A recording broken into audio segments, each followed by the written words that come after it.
Coming up on this edition of Talking Points, I'll sit down with domestic correspondent Topher Lane to talk about the GOP and campaign finance. We take a look at corruption in Albany and the political implications of the pop culture phenomenon American Sniper. You won't want to miss this.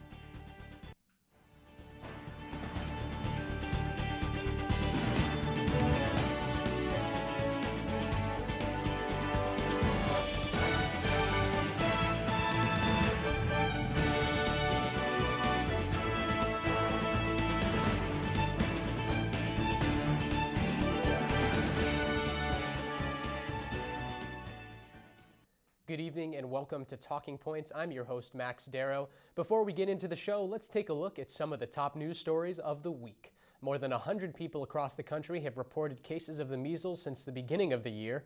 Last year, there were 644 cases reported during the entire year. Most of the recent cases are related to an outbreak of the disease at Disneyland.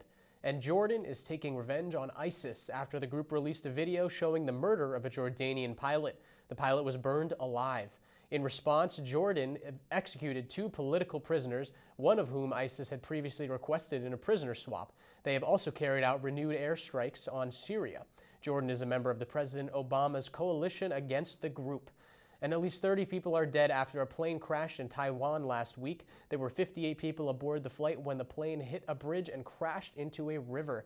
Those are your top talking points for tonight. There's a whole lot more news coming up after the break, so stay with us. So, I just moved in with this family, and it's embarrassing. The little one, he likes to go outside and crawl around in the giant litter box. I don't know what he's doing. I mean, I was born and I knew how to use the litter box. Look at that. That's disgusting. Oh, poop already. You're making me nervous. Oh, okay, I can't look at this anymore. I really hope he grows out of this, for his sake. Hey, I'm Anderson Cooper. As a parent, you want to make sure that your child knows how to deal with bullying when they see it happening. And chances are they want to help, but they don't really know how. Teach them that the best thing to do is calmly walk away, find a teacher or other adult, and speak up. And do your part. Be that adult they can talk to and trust will listen. Join me to help stop bullying. Go to stopbullying.gov to find out more.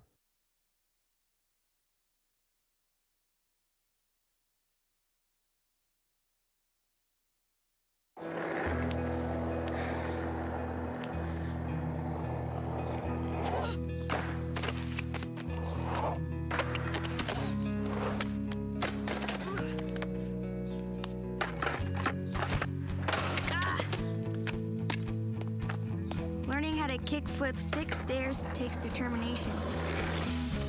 So will getting into college. I've got what it takes. So do you. Danse, balance la cadence, ondule bien tes hanches, au bal du dimanche. You didn't give up on sex. Don't give up on birth control either. There are more methods than you think. Find yours at bedsider.org.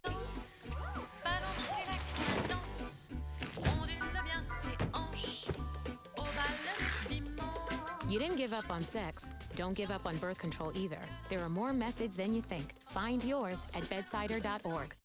Welcome back. Campaign finance has been a big issue in recent election cycles. Now in the upcoming presidential election, an unprecedented amount of money is being given to affect the outcome of the elections. With us now is our chief domestic correspondent, Topher Lane, to talk about it. Topher, welcome. Thanks for having me. So in terms of campaign finance, how is this election cycle different than previous years? Well, there's been a lot of money given. The Koch brothers are vowing to donate $889 million by themselves. And that's completely unprecedented. So most campaigns you see like $1 billion. The midterms, there was $1 billion between both parties. And the Koch brothers giving almost $1 billion by themselves is a massive increase from what we're used to seeing in terms of campaign finance. So you said $889 million? Yes. From 2 people? Yes. That's quite the number. It does come, a lot of donors are helping to contribute to that, but for the most part it's the Koch brothers and their collective group of business. Wow. So I guess speaking of the Koch brothers, how come they're so invested this year? Well, it will definitely impact their business in general. So if the Republicans are elected, especially to the White House, if there's a Republican nominee in the White House, it will lead to a lot more business for them. It can decrease taxes on their businesses. It can really help them out in a lot of ways. So they're definitely invested in getting a Republican into the White House and maintaining control of the Senate and the Congress. So it will really, they have a vested interest in this topic. So moving forward now, where does most of the money come from? Well, it definitely comes, in terms of the campaigns, the Democrats go about it more differently than the Republicans do. So a lot of grassroots funding goes towards Democrats. So for instance, Obama in the 2012 election raised nearly $750 million from grassroots organizations and colleges and less from businesses, whereas Romney raised $433 million from Goldman Sachs, Morgan Stanley, JP Morgan Chase, Bank of America, businesses that you think of as massive corporations, something you don't think of as more grassroots. So a lot of the money comes from those corporations on the Republican side, like the Koch brothers, for example, and more from grassroots on the Democratic side. And in our final 30 seconds, how will this affect Democrats? Democrats are a little excited about this because they'll be able to use this to really inspire more Democratic funding. So the more wealthy Democratic funders will be able to be kind of forced into it. They'll be told, you know, the Republicans are getting $889 million from the Koch brothers. We're going to need your help for this campaign cycle. Topher Lane, thank you so much. And now on to another New York State politician. Representative John Katko defeated Dan Maffei in November. Talking Points correspondent Caroline Strange is here now to talk about his time in office so far. Well, Max, Republican Congressman John Katko has been in office for a little over a month now, and he's been pretty busy during his time there. His latest move is to split from his party on a vote to repeal the Affordable Care Act because there was no alternative offered to the current bill. In a Facebook post that same day, Katko denounced Obamacare, calling it a massive government overreach, and promised to only repeal the act if a new bill included a replacement plan. He's held his first Transportation Security Subcommittee hearing last week to review access control measures in airports. Katko's been appointed to several subcommittees, including Highways and Transit, which could wind up paying for I-81's reconstruction project. If they're able to draft a bill and get it passed, millions of federal aid could come flooding in for the project. Now, the first bill he's actually sponsored deals with immigration and specifically the Canadian border. He's co-sponsoring it with a Democrat and 2 other Republicans who serve on the House Homeland Security Subcommittee with Katko. One of the things he said is, while attention is justifiably given to the challenges of securing our southern border, ensuring the safety of our vast northern border is critical to our nation's security. Now, he's opened a number of CNY offices in an attempt to stay grounded with the community. He doesn't want to live in Washington, as former Congressman Dan Maffei did while in office. So, Caroline, can we expect more Katko bills this year? I could very likely see some. He's talked about a little bit, we have a quote for you here about how there are going to be splits in his party and that some of the Republican Democrat, he's going to break away, but he's committed to the promises he made during his campaign, and he wants to see those things pushed forward. Cool. Caroline, thank you so much.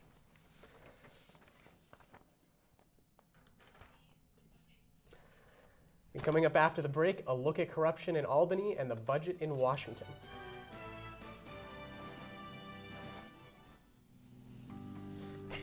Turning a 20-foot wall into a canvas takes vision. So will getting into college. I've got what it takes. So do you. 20 years ago, the Americans with Disabilities Act guaranteed every person the right to live, work, and participate fully in the American experience. We've come a long way since then, and we are committed to making even more progress in the years ahead.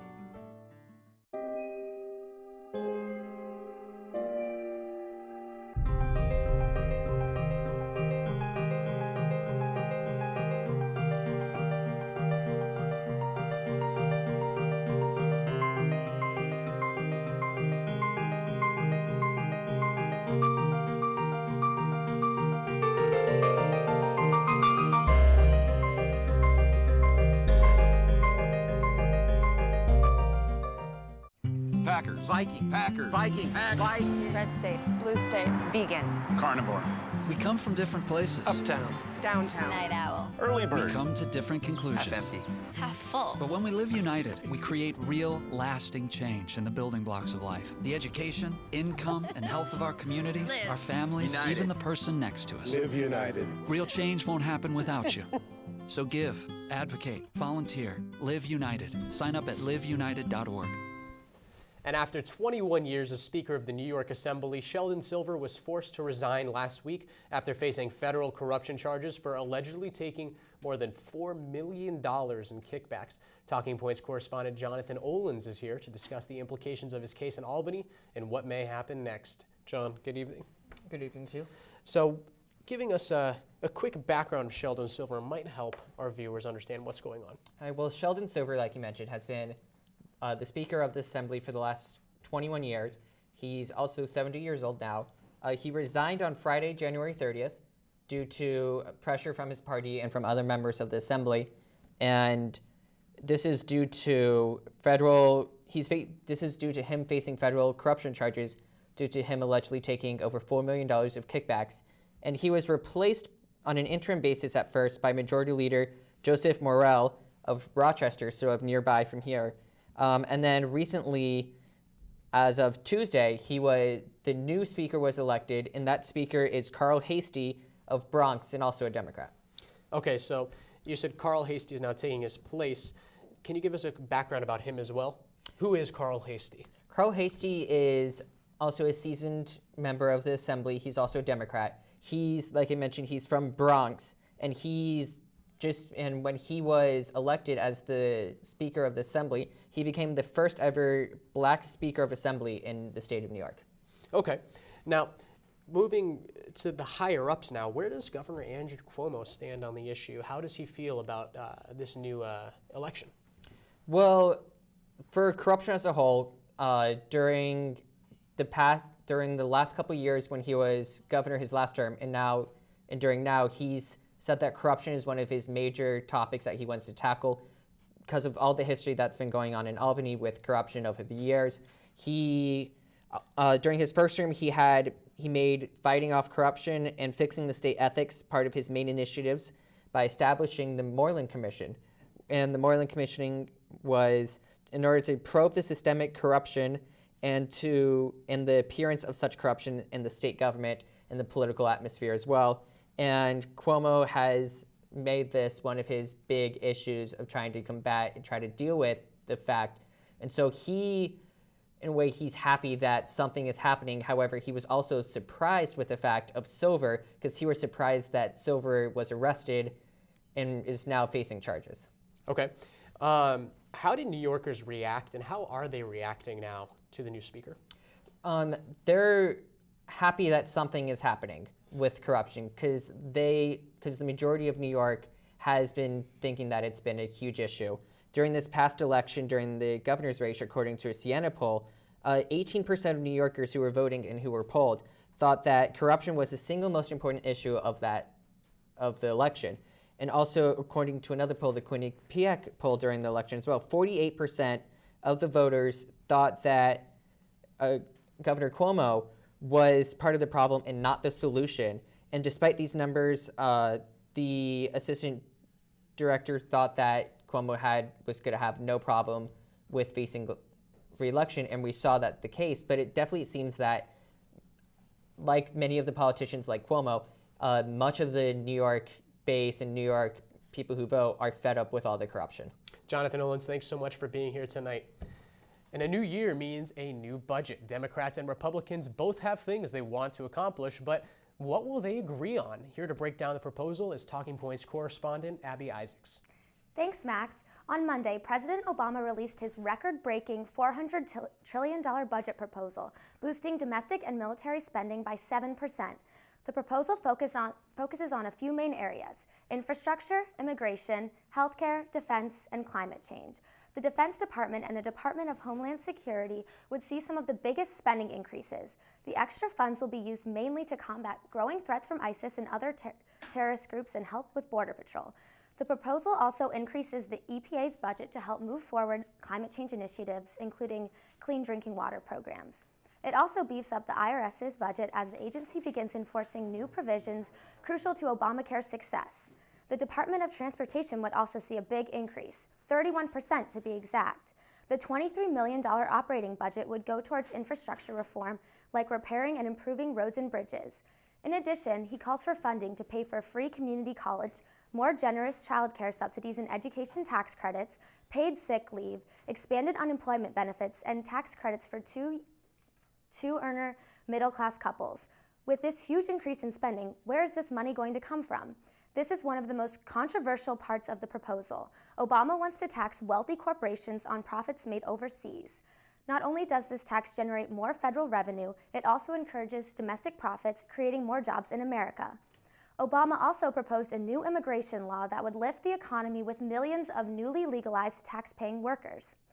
Congressional Republicans are not too fond of the proposal. Aside from the whopping deficit price tag, they reject the large tax increase on multinational corporations and the wealthy and the immigration law.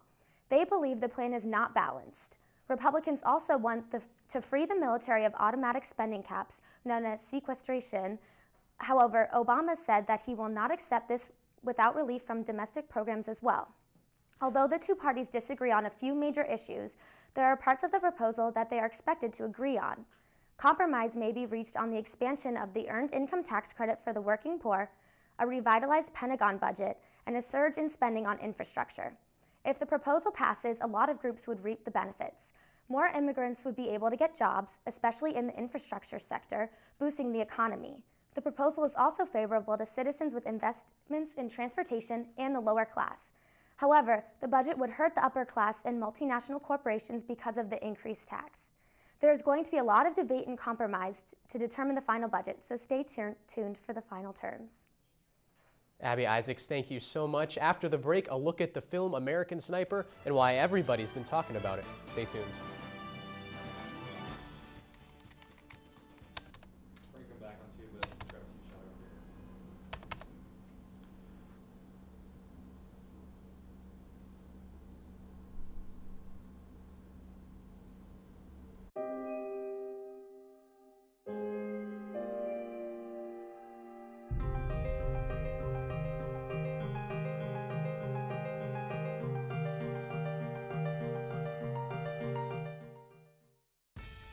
Now it's time for This Week in Bad Stats. Bad stats? Horrible stats. Here goes. 132. That's how many batters struck out 4 times in one game last season. Wow, very good. Here's a tough one, though. 3 and 4. No idea. That's how many kids witness bullying. 3 out of 4. That's not a good stat. No, it's not, but it can change. Kids want to help, but they don't know how.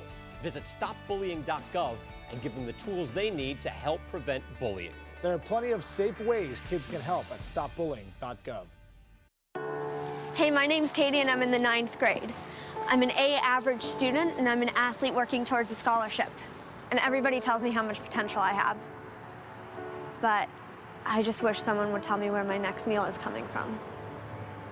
Katie, how'd I do? Do you have to be so serious? Well, I mean, I did like a crazy dance in a movie if you want me to like, you know, do a little, no. Play a role in ending hunger. Visit feedingamerica.org/hunger and find your local food bank. We are different. Society should aspire to be more like us. Be part of the first class. Get energized. Get outside. Hold on, guys. It's gonna get bumpy. And get moving. Experience the power of physical activity.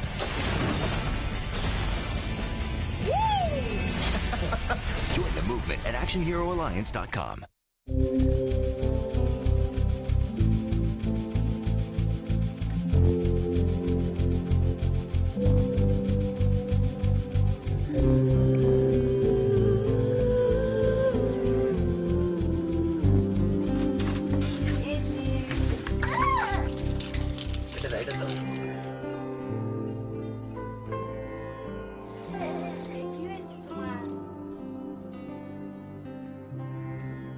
I think someone at my friend's school has this thing called autism.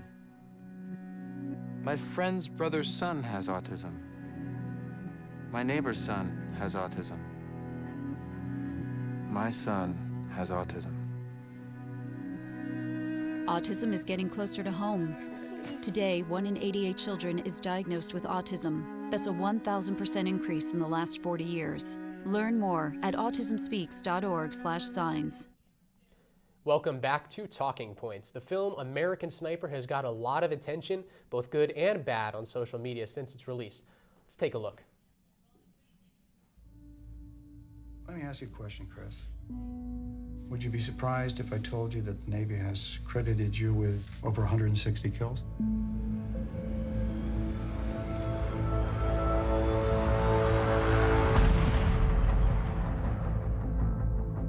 Do you ever think that you might have seen things or done some things over there that you wish you hadn't? Oh, that's not me, no. What's not you?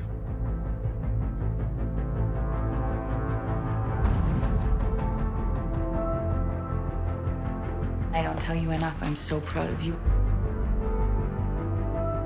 You're such a great father. So you're not worried about what might happen?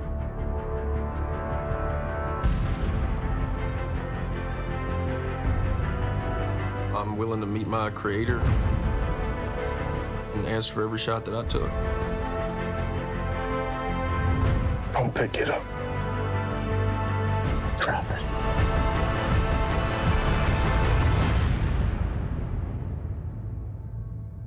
So what, are you in Germany or where? I'm stateside. You're home? What are you doing? I guess I just needed a minute.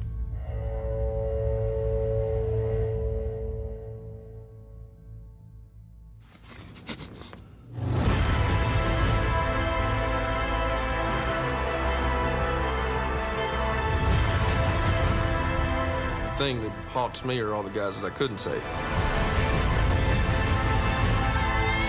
Hey! Tend to my daughter, please, right now! I'm ready. Oh, my God! I'm ready to come home.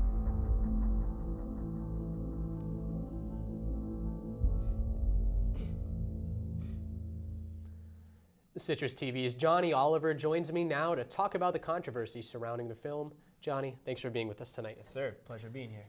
So, Johnny, right off the bat, what were your initial thoughts of the film? My initial thoughts of the film was that it was a great movie. Clint Eastwood did a great job. Bradley Cooper put in an incredible performance. It was a very patriotic movie.